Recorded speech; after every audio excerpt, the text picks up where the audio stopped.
প্রিয় দর্শক, নমস্কার, আদাব। সুনির্মল সেশনে আপনাদেরকে স্বাগত জানাচ্ছি। শুরুতেই আপনারা দেখতে পাচ্ছেন, দেখে আপনাদের মনে হচ্ছে কি আমি কি আপনাদেরকে কোনো বৃক্ষের সমাধিক্ষেত্রে নিয়ে গেলাম কি না। দেখতে পাচ্ছেন যে সারি সারি এই বৃক্ষের সারি, যেগুলো আসলে কেটে এখানে রাখা হয়েছে, কর্তন করে রাখা হয়েছে। এবং আপনারা দূরে দেখতে পাচ্ছেন যে জাহাজগুলো, সেগুলো কিন্তু এই কাঠ বোঝাই। এবং চারোদিকে আমি আজকে যেটি দেখাবো আপনাদেরকে, চারোদিকে শুধু এই গাছের গুঁড়ি, যে অর্থাৎ গাছগুলো কেটে এনে এখানে রাখা হয়েছে। তো আপনারা অনেকেই হয়তো বুঝতে পেরেছেন ইতিমধ্যে এটি কোথায় হতে পারে। যারা জানেন তো ঠিক আছে, যারা না জানেন তাদের জন্য আসলে এই তথ্যটি আজকে শেয়ার করছি।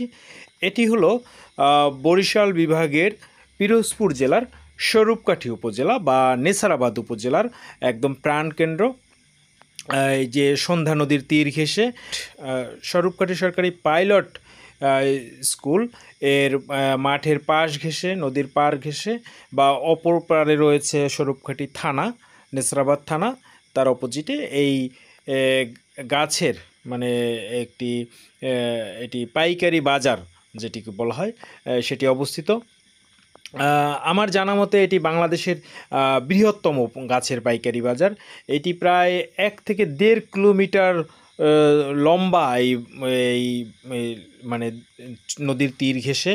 এবং এটা অনেক দেখেন কয়েক ধাপে ধাপে, কুল থেকে নদীর পাড় পর্যন্ত কয়েকটি ধাপে ধাপে প্রায় 100 থেকে 200 মিটার চওড়া যে চরটি, সেখানে এটি রয়েছে।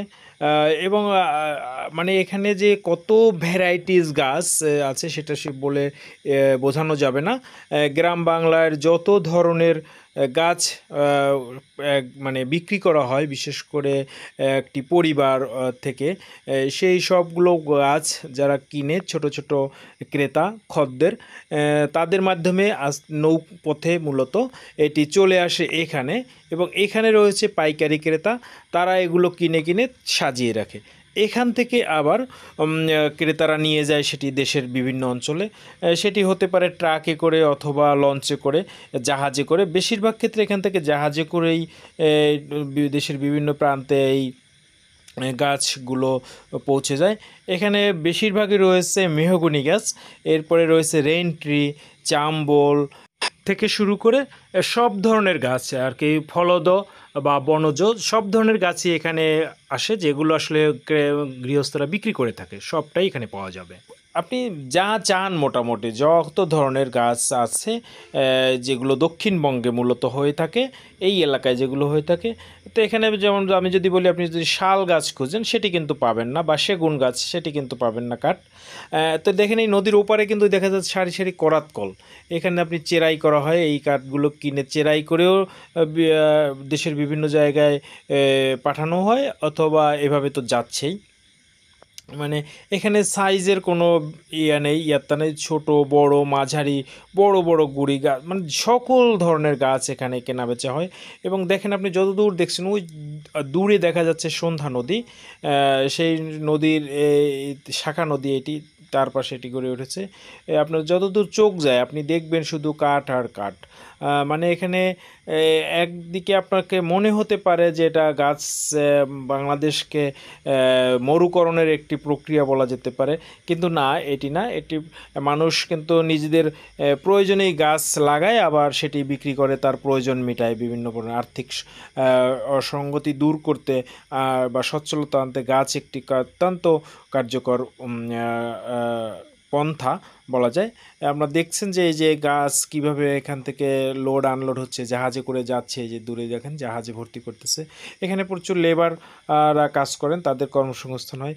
এখানে যে আসলে প্রতিদিন কত ঘনফুট গাছ রপ্তানি হয় বা বিক্রি হয়, সেটা আমি আসলে আপনাদেরকে বোঝাতে পারবো না, বা এই ডাটা আমার হাতেও নেই। কিন্তু দেখে আপনাদেরকে কিন্তু অনেক ভালো লাগবে যে হ্যাঁ, এটি গাছের বাজার। আবার পরিবেশবাদী হলে আপনার একটু দুশ্চিন্তার কারণও হতে পারে। তবে দক্ষিণবঙ্গে কিন্তু গাছ বাংলাদেশের অনেক বেশি রয়েছে।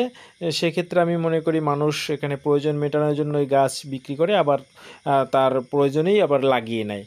তো যাই হোক বন্ধুরা, আপনারা যারা এই স্বরূপকাঠি বা পিরোজপুরে ঘুরতে আসবেন, এটিও আপনার জন্য একটি দর্শনীয় এবং শিক্ষণীয় জায়গা হতে পারে আমি মনে করি। তো এর জন্যই কিন্তু আমি আপনাদেরকে এই জায়গাটি আপনাদেরকে দেখাচ্ছি।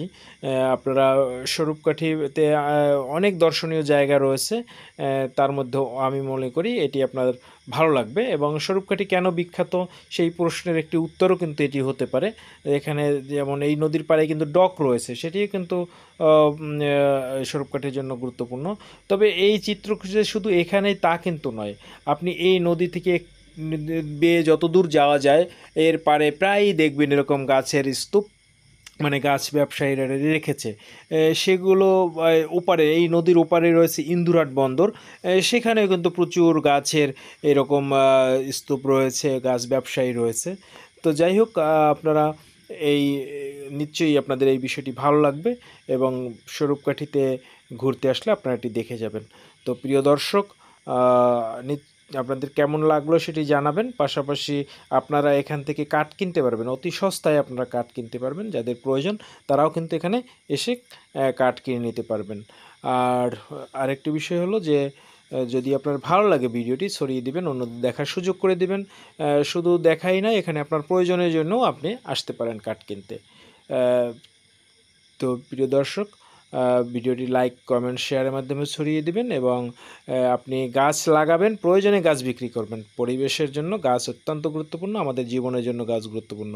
শুধু গাছ নিধন করলেই হবে না, এই সচেতনতার বার্তাটিও আপনারা অন্যদেরকে পৌঁছে দেবেন, বা আমিও আপনাদেরকে দিলাম। তো আসুন আমরা গাছ লাগাই এবং আমরা প্রয়োজনে গাছ কাটি বা ব্যবহার করি, গাছের অপচয় রোধ করি। তো এই বার্তাটি রেখে আমি আজকের মতো বিদায় নিচ্ছি।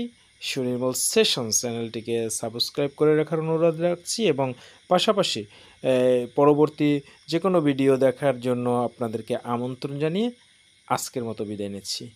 শুভ বিদায়।